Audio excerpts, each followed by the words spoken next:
It's probably being on a dead horse at this point, but the journey of the first Sonic movie warrants repeating.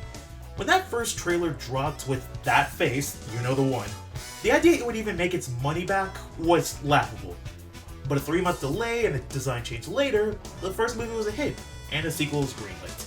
Speaking of said sequel, talk about a complete 180 in terms of fan reception. The months leading up to the first movie were filled with dread, turned into cautious optimism, but for the second movie, I've seen nothing but excitement, and for good reason.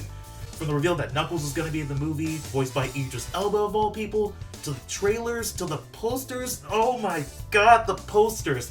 How do I live in a reality where Sonic the Hedgehog has better movie posters than Spider-Man?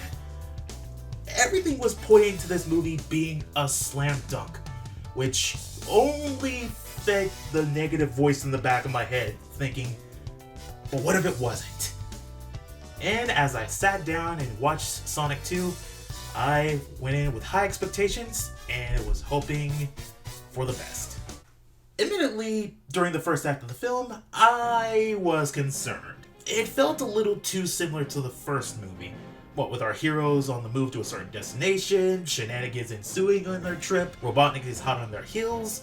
It sounds a bit like an overgeneralization, but if you watch the movie, you'll know what I mean. Thankfully, the further along the movie went, the more things ramped up and it became its own unique experience.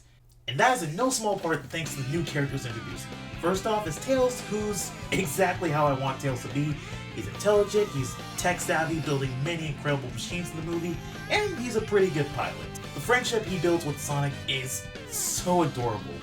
The more I think about it, the more I realize I don't have a lot to say about Tails. Not that he isn't bad in the movie, but it's clear that more of the focus went to the star.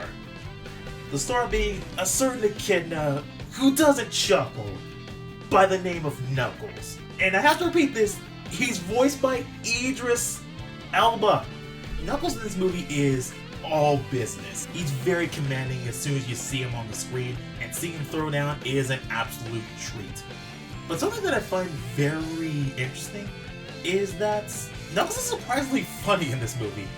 And most of his humor comes from him being very straight-laced, taking things at face value, and just being naive to the way things on Earth works, which I wasn't expecting, but it was very, very welcomed. What helps is that it's a really good balance to Robotnik, who in this movie is just Jim Carrey going full Jim Carrey.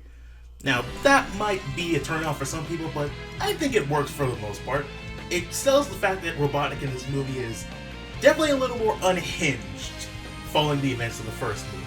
But going back to the echidna, what's so fascinating about him and Tails in the movie is how the story manages to connect them both to Sonic. This builds off a lot of what was established in the first movie in regards to its take on the Blue Blur. If Sonic 1 was about Sonic learning to stop using his power to just run away, this movie is about him learning how to use his power and what it means to be a hero. Again, this is something that affects his dynamic with both Tails and Knuckles and continues the characterization that was established in the first movie. I know a sequel remembering what the first movie did shouldn't be this mind-blowing revelation, but with Sonic 2 bringing in a lot more of the lore from the games, I had it in my head that it would slowly do away with a lot of what the first movie did. Or, at least have it at a minimum. It's that mindset that led to one of my biggest concerns going into the movie, the human characters. And I'm happy to report that the human characters were fine. They had their place and they were used adequately. Granted, some moments and jokes were hit or miss. Looking at you, Rachel, Wade, Shamar Moore. But the real highlights were Tom and Maddie, whose continual familial relationship with Sonic played a big factor in the movie. And while I'm someone who could take or leave humans in his Sonic, the three of them are still very endearing to me. But if you're like me, you're not here for the humans. You're here to see stuff from the games brought to life. And I can tell you here and now, Sonic 2 delivers the goods. So much material from the classic games are adapted masterfully. Tweaking stuff that, if you're a fan, you're familiar with, but still making it fresh for casual moviegoers. And there are so many references to the games, some big and obvious, and some are very small things that if you're a fan, you can point at and go, I know what that thing is. But probably the biggest of all is the third act, which, my lord, that third act is damn near everything I wanted from a Sonic movie. I wish I could go into spoilers, but you just gotta see it yourself. It's good. I went into Sonic 2 excited, but wary that I wouldn't live up to my lofty expectations. And when I walked out, I was a happy customer. It continues what the first movie set up while not being afraid of embracing its gaming roots, delivering a fun experience for both casual moviegoers and longtime Sonic fans. Go out and watch it and take the family with you. I'm sure they'll have a good time. But that's all from me, folks. Thank you so much for watching. Give the video a like if you enjoyed it, and give us a subscribe. I promise that it won't be another 3 years before I upload something else. I promise, guys. Just sub. I promise. More content's on the way.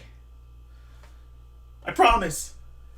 Till next time, folks, I'm the Shaman of Animation, signing out from the Outer Rejects.